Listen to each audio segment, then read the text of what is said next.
Welcome to Nila's life style. இன்னைக்கு நம்ம பார்க்க போற ரெசிபி எக் ஃப்ரைட் ரைஸ். நம்ம காய்கறி இல்லாத சமயத்துல உடனே குயிக்கா ரெடி பண்ணக்கூடிய ஒரு ரெசிபி தான் இது.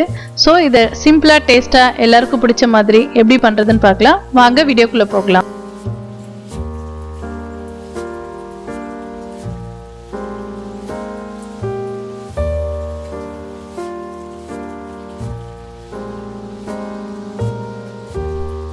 எக் ரைஸ் செய்யறதுக்காக ஒரு கடாய் எடுத்துக்கலாம்.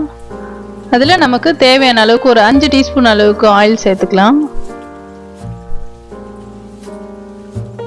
ஆயில் நல்லா சூடாகட்டும். 1 டீஸ்பூன் அளவுக்கு கடுகு சேர்த்துக்கோங்க.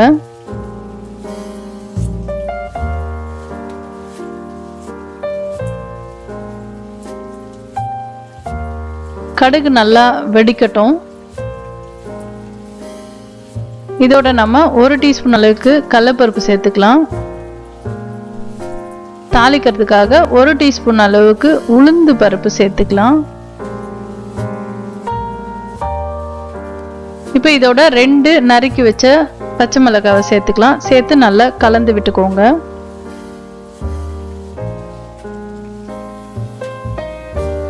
இப்போ நம்ம கருவேப்பிலை கொஞ்சம் சேர்த்துக்கலாம்.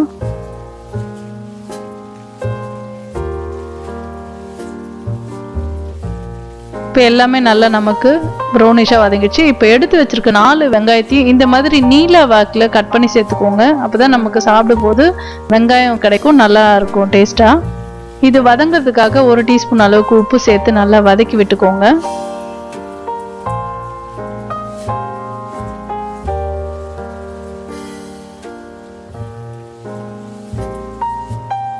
இது நல்லா வதங்கணும். இந்த அளவுக்கு வதங்கிடுச்சு, போதும் நமக்கு. இப்போ நமக்கு தேவையான அளவு முட்டை சேர்த்துக்கலாம். நீங்கள் எத்தனை முட்டை வேணாலும் சேர்த்துக்கோங்க. நான் இதுக்கு ஒரு 8 முட்டை எடுத்திருக்கேன். இன்னும் ஒரு 4 பேர் சாப்பிட்ற அளவுக்கு நான் இப்போ பண்ண போகிறேன். ஸோ அதால் 8 முட்டை எடுத்து இதோட உடச்சி ஊற்றிக்கலாம். இப்போ நம்ம 8 முட்டையும்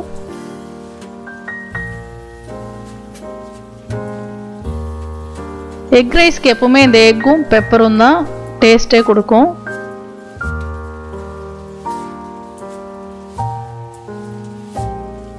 இந்த மாதிரி எல்லா முட்டையும் உடைச்சு ஊற்றிக்கோங்க.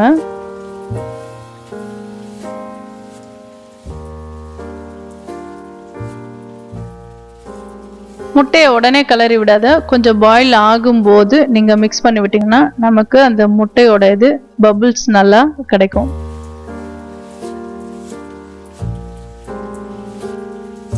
முட்டையை நல்லா கை விடாமல் இந்த மாதிரி கிளறி விட்டுக்கிட்டே இருங்க.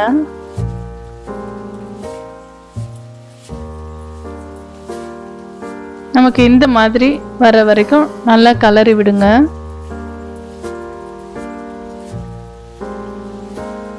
நமக்கு முட்டை அப்பதான் பெரிய பெரிய பீசஸா கிடைக்கும்.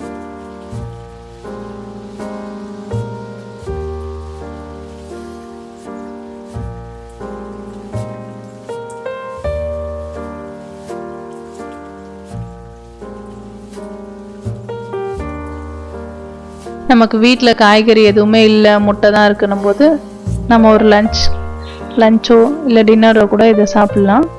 இப்போ நம்ம வடித்து வச்சுருக்க சாதத்தை இதோட சேர்த்துக்கலாம். சேர்த்து நல்லா கலந்து விட்டுக்கோங்க.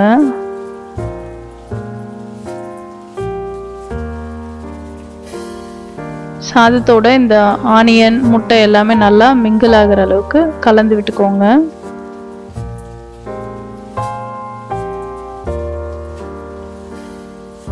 பாருங்க, நல்லா கலந்து விட்டு இந்த மாதிரி எடுத்துக்கோங்க. இதோட நம்ம 1 டீஸ்பூன் அளவுக்கு பெப்பர், நீங்கள் வீட்லேயே அரைச்ச பெப்பர் சேர்த்துக்கோங்க. நல்லா காரமாக இருக்கும், நல்ல டேஸ்டாகவும் இருக்கும். பெப்பர் தான் இதுக்கு ஹைலைட்டு.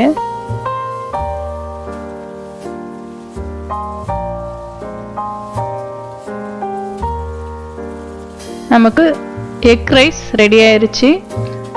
நம்ம ஒரு பவுலில் சர்வ் பண்ணிக்கலாம்.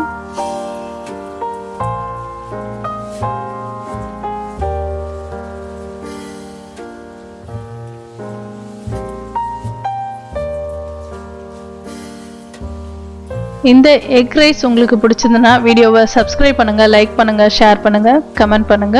நன்றி.